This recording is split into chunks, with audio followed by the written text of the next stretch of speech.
আমরা আজকে আলোচনা করব বাংলা ব্যাকরণের একটি অন্যতম কঠিনতম টপিক হচ্ছে বাংলা শব্দ ভাণ্ডার।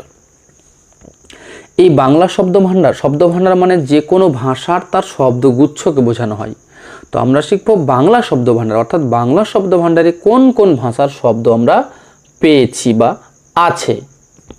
এই বাংলা শব্দ ভাণ্ডারের শব্দগুলোকে প্রথমত তিনটি ভাগে ভাগ করছি। মৌলিক শব্দ, এটা আগন্তুক শব্দ, এটা হচ্ছে নবগঠিত শব্দ। তো মৌলিক শব্দগুলোকে আবার আমরা তিনটি ভাগে ভাগ করেছি, ছকের মাধ্যমে আমি দেখিয়েছি। তৎসম শব্দ, অর্ধ তৎসম শব্দ, তদ্ভব শব্দ। তারপরে আগন্তুক শব্দগুলোকে আবার তিন ভাগে ভাগ, দেশি শব্দ, বিদেশি শব্দ, প্রাদেশিক শব্দ। এবার নবগঠিত শব্দগুলোকে দুটি ভাগ করেছি, একটা মিশ্র শব্দ, একটা হচ্ছে অনুদিত শব্দ। তো আমি এই শব্দ ভাণ্ডারের শব্দগুলো একটু বিস্তৃতভাবে আলোচনা করব।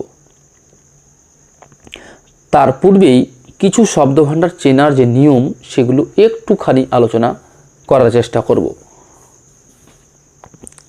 তো চেনার নিয়মগুলোর মধ্যে তৎসম শব্দ আমরা চিনব, পৃথিবীতে একটি যদি কোনো জিনিস বোঝাই, একটি আছে, যেমন চন্দ্র একটি, সূর্য একটি, তাহলে এগুলো তৎসম শব্দ। ঋকারযুক্ত শব্দ যেমন কৃষ্ণ, এগুলো। তারপর রফলাযুক্ত শব্দ যেমন ব্রহ্মা, এই সমস্ত শব্দগুলো তৎসম শব্দ। এটা আমরা অনেকটাই এর মাধ্যমে চিনতে পারবো। কিন্তু তদ্ভব শব্দ যুক্ত শব্দ থাকবে, যেমন চন্দন, বা থ্যাতলানো শব্দ থাকবে, মিত্তির বা বৃহস্পতি, এগুলো। তারপরে তদ্ভব শব্দ আমরা চিনব, চলিত কথ্য বা লেখ্যরূপ থাকবে, ঘর। তৎসম শব্দের চলিতের মূল যদি খুঁজে পাই তাহলে বুঝবো যে ওটা তদ্ভব শব্দ হবে। তারপরে দেশি শব্দ ঝ, ট, চ, ড, মূর্ধন্য, দন্ত, ন, উয়া, তারপরে চন্দ্রবিন্দু, তারপরে অনুস্বর, এইগুলো যদি থাকে কোনো শব্দে, আমাদের ভারতবর্ষের দেশের বাইরের যে সমস্ত শব্দ সেগুলো বিদেশি শব্দ হবে।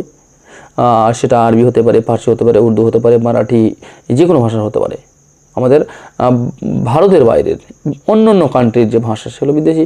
আর প্রাদেশিক মানে যেগুলো দেশের মধ্যে, অর্থাৎ বিভিন্ন রাজ্যের যে ভাষা, দেশের মধ্যে বিভিন্ন প্রদেশ বা রাজ্যের যে ভাষা, সেটা হিন্দি হতে পারে, মারাঠি, তেলেগু, গুজরাটি, এগুলো হতে পারে।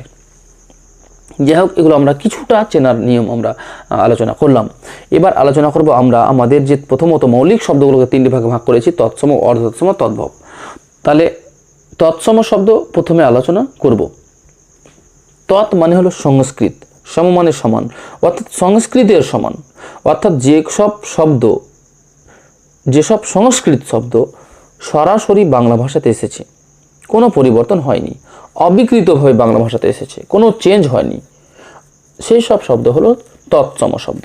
যেমন আমি লিখেছি উদাহরণ: চন্দ্র, সূর্য, নক্ষত্র, আকাশ, ধরিত্রী, পুষ্প, ফল, বৃক্ষ, অরণ্য, সমুদ্র, গিরি, কর্ণ, চক্ষু, তারপরে তর্জনী, সংস্কৃত, শিক্ষা, শিক্ষক, রৌদ্র, বজ্র, জ্যোৎস্না, প্রভাত, সন্ধ্যা, জল, স্থল, বজ্র, সপ্তাহ, বর্ষ, সপ্তাহ, পুস্তক, মুনি, আচার্য, তৎসম, তদ্ভব, এগুলো সমস্তগুলো কিন্তু তৎসম শব্দ। অর্থাৎ এগুলো সরাসরি সংস্কৃত ভাষা থেকে এসেছে, কোনো পরিবর্তন হয়নি।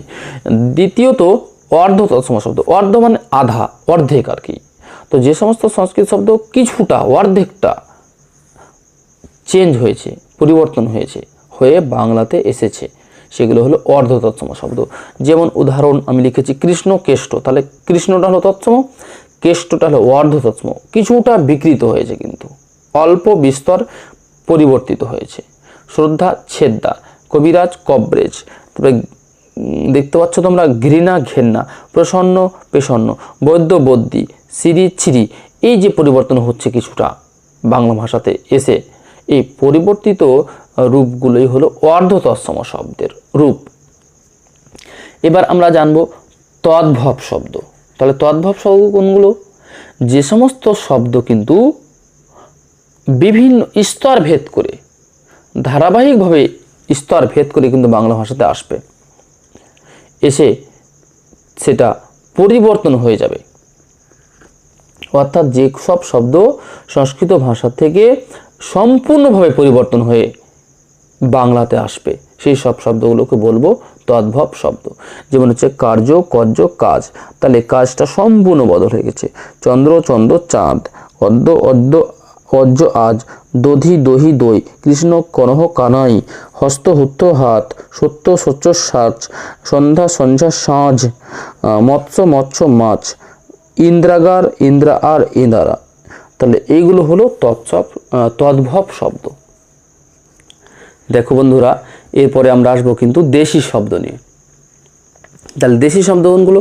যেসব শব্দ এদেশের প্রাচীনতর অধিবাসী দ্রাবিড় বা অষ্টিক, যেমন সাঁওতাল, কোল, ভিল, শবর, এই সমস্ত গোষ্ঠীর যে ভাষা সেগুলো হতে পারে, কিংবা মঙ্গলের জাতির যে ভাষা ভোট বর্মী থেকে এসেছে বলে অনুমান করা হয়, সেসব শব্দকে আমরা বলবো দেশি শব্দ। যেমন হচ্ছে ডিঙি, ডোঙা, ঢেকি, ঢোল, ঢিল, মুড়ি, ঝাঁটা, তারপরে ঝিঙে, ধামা, ঢেঁড়ো, ঝোপ, ঝাড়, খুকি, খোকা, উচ্ছে, কুকুর, কুলো, খড়, গাড়ি, চিংড়ি, থোড়, বাদুড়, পেট, খাল, বিঘা, থেতলে, পল্লী, পিলে, কাজল, কিয়া, কেদাল, গোল, পন্ডেল, চুরুট, লাঙল, ডিম, কলা, লাউ, পেট, চাঙ্গা, গুয়া,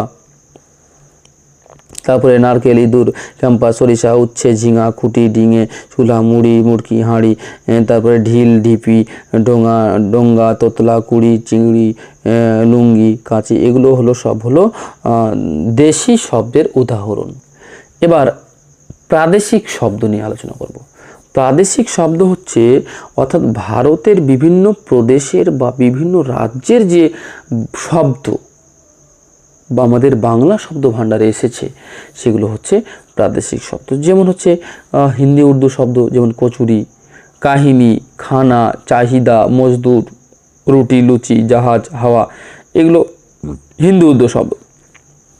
গুজরাটি শব্দ বাংলা ভাষাতে এসেছে হরতাল শব্দ, মারাঠি বর্গি, চামচা, তামিল শব্দ চুরুট, তারপর তেলেগু শব্দ প্যান্ডেল, এগুলো হচ্ছে প্রাদেশিক শব্দ, অর্থাৎ আমাদের ভারতের মধ্যেই বিভিন্ন রাজ্যের এগুলো শব্দ। এবার আমরা আসবো মিশ্র শব্দ। মিশ্র শব্দ কি? এক ভাষার শব্দের সঙ্গে অন্য কোনো ভাষার শব্দ যখন মিশ্রিত হয়ে একটা রূপ গঠিত হবে, সেগুলো হলো মিশ্র শব্দ। যেমন স্কুল, ঘর, তাহলে স্কুল একটা ভাষার শব্দ, ইংরেজি শব্দ, ঘর বাংলা শব্দ, তাহলে এটা হয়েছে স্কুল ঘর। অর্থাৎ দুই রকম ভাষার শব্দ মিশ্রিত হয়ে একটা শব্দ তৈরি হবে, সেগুলোই মিশ্র শব্দ। মাস্টারমশাই, হেড পণ্ডিত, লাঠি চার্জ, বাউরুটি, কাগজপত্র, উকিল ব্যারিস্টার, উকিল বাবু, কালি কলম, দাদাগিরি, এগুলো সব হলো মিশ্র শব্দ। এবার অনুদিত শব্দ কোনগুলো? বেশ কিছু ইংরেজি শব্দ বা শব্দগুচ্ছ অনুবাদ করা হয়েছে বাংলাতে, এগুলো অনুদিত শব্দ। যেমন নিউজ পেপার, সংবাদপত্র, রিস্ট ওয়াচ হচ্ছে হাত ঘড়ি, এগুলো হলো অনুদিত শব্দ। বিদেশি শব্দ কোনগুলো? অর্থাৎ ভারতের বাইরের বিভিন্ন দেশের শব্দগুলো হচ্ছে বিদেশি শব্দ। তার মধ্যে আরবি, আরব থেকে এসেছে আইন, আক্কেল, কেচ্ছা, কানুন, কেতাব, তারপরে হচ্ছে খেতাব, বিদায়, আতর, হুকা, মুনাফা, হাকিম, ফৌজ, কাবাব, শরবত, খবর, জবাব, জলদি, জাহাজ, দুনিয়া, শহীদ, সাহেব, এগুলো সব হচ্ছে আরবি শব্দ, অর্থাৎ আরব দেশ থেকে এসেছে। ফার্সিতে জানবো আন্দাজ, তা, আপোষ, আয়না, আরাম, খানা, খোদ, খোদা, গরম, চরকা, চালাক, দালান, দিস্তা, দোস্ত, নমুনা, ফসম, পেয়াদা, বাগিচা, সৌদা, সিরিস্তা, হাজার, হুঁশিয়ার, আরাম, কাবাব, কারিগর, কারবার, কারিগর, চশমা, চাকরি, চাদর, চালাকি, জমি, জামা, নরম, নালিশ, নিমকি, পাজামা, পেয়াদা, পেশা, পোশাক, বন্দুক, বস্তা, বাজার, বেশ, বেহুশ, শিকার, শিশি, এগুলো সব হলো ফার্সি। এবার হচ্ছে ফরাসি শব্দ, কার্তুজ, কুপন, রেস্তোরাঁ, আতাত, কাফে, এগুলো হলো ফার্সি শব্দ। তারপর তুর্কি শব্দ কোনগুলো?